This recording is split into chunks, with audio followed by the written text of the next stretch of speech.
So you guys, I'm starting to think I might have a problem. Oh, ScentBird, the lovely and slightly controversial website where you can test out all your favorite damn expensive out of your budget perfumes. Of course, as you can tell, I have thoroughly tested a lot of these out. I feel like I'm pretty qualified to give you some of the pros and cons and break it all down for you. Is ScentBird really worth it? Are these perfumes really worth it? Are they worth the money? Is ScentBird worth the hype? We're gonna get into all of that today on my channel. So make sure you subscribe down below so you can be notified for all my videos. I'm gonna be going over all 7 perfumes I have gotten, my likes and dislikes about them. But first, we're gonna go over my real pros and cons of the whole process itself. It is a subscription service, which means that you are getting 1 to 3 bottles a month. You're paying that price consistently, and the price is $17 a bottle. They're 8 ml bottles, so they last you quite a while. Like, I haven't run out of one yet. The other thing I kind of want to note about that is even if you do up your subscription to say 2-3 bottles a month, still pretty much the same price. I mean, it might be like 5 or 10% less. If you are getting 3 bottles a month, it's gonna be upwards of $50 a month. There are options to skip a month, which is always nice, but you're gonna be paying up at some point. Yeah, some of these full bottles might be $300 or more a bottle. There's also way more affordable options on the site, and this is a wide range, so you always want to check because some of the perfumes in there are like $40 a bottle, which why would you not just get the bottle? And of course, there's more trusted luxury brands where it's gonna be worth it to try it out before you invest in a full bottle. That is one of the other things I really like about ScentBird, though. You can try these scents out before you commit to them. By the way, this video is not sponsored at all. I'm a small channel, so I just want to share my real true thoughts. Your first bottle comes in one of these lovely cases. They also come with a little sachet. If you open these cases up, then you see it's just a regular decanter inside. However, unless you're paying 10 bucks more a bottle, almost $30 a month, you are not getting any of that. You are getting, for $17, a decanter, and that is it. Overall, though, I've had a very positive experience being a customer. I've had some perfumes I have really liked. I've had some perfumes that I've not liked as much. Another thing to note, though, is that you don't get a refund or to change out your perfume. So just make sure that it's something that you know you would kind of be into before you commit even to a small bottle. I definitely want to share with you some of the scents I've gotten from there and what's been worth it, what hasn't been, just so you have a little bit of knowledge going into it. Let's start off with my newest fragrances. This month I got Fugazi Vanilla Haze, and I also got Le Pointe G. This one's upwards of $300 a bottle. This one is $150, which is pretty reasonable. I do tend to go for the more expensive perfumeries, and I can kind of tell why this month. Vanilla Haze does smell really good. Let me read you the notes. Creme brulee, vanilla pod, mandarin, tonka bean, and almond. I don't want to call it like a basic vanilla. It's definitely a more elevated vanilla, but it's similar to a lot of other elevated vanilla fragrances, if that makes sense. The composition is great. You can really tell everything works together really well. It's very wearable too. Just the way it's hyped up, the creme brulee and everything like that, I feel like honestly it's more of just a vanilla fragrance.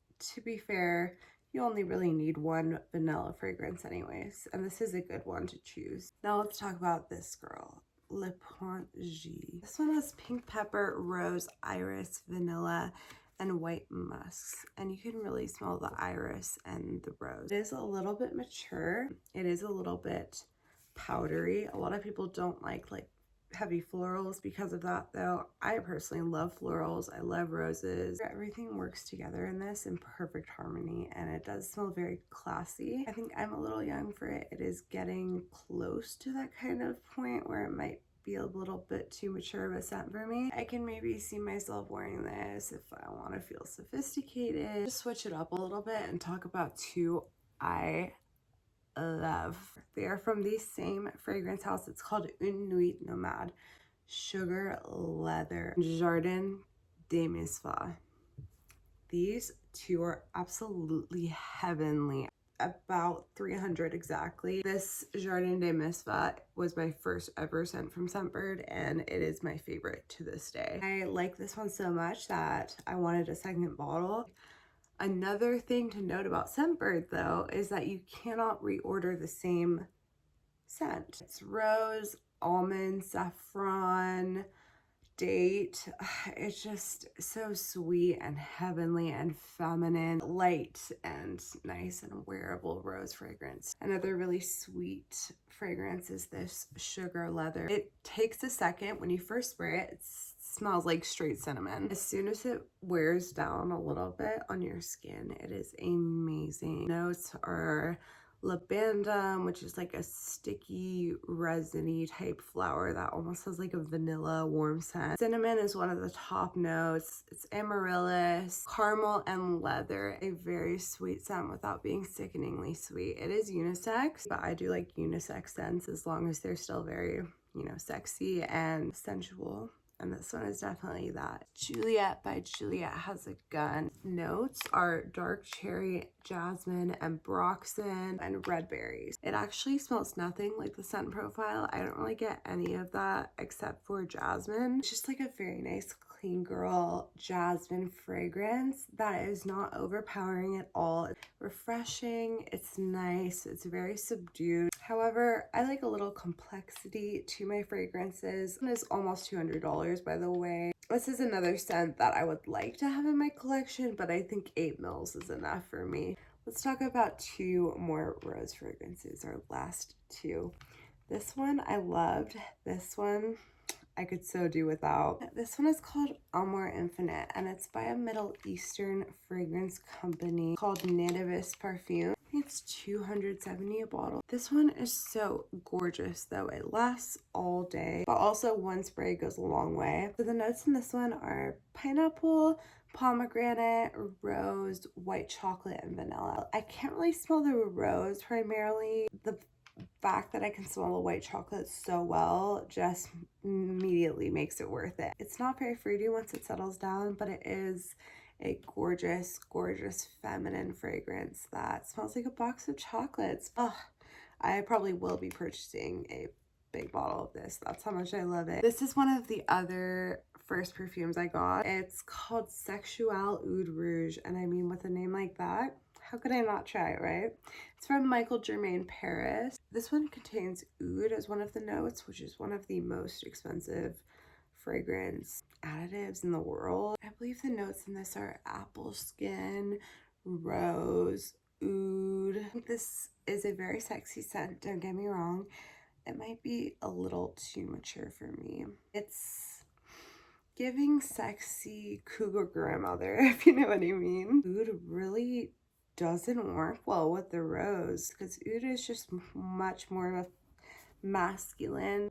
It is very complex and like very sophisticated. A little too sophisticated for me because I don't even wear this one really. Thank you so much for watching. Please don't forget to subscribe down below. I make lots of videos and shorts about perfume, beauty, skincare, fashion, and all those girly things. I really hope this helped you. Let me know if you do try any of these fragrances out because I've had a lot of fun so far. Love you guys, and I will see you in my next video, okay? Bye!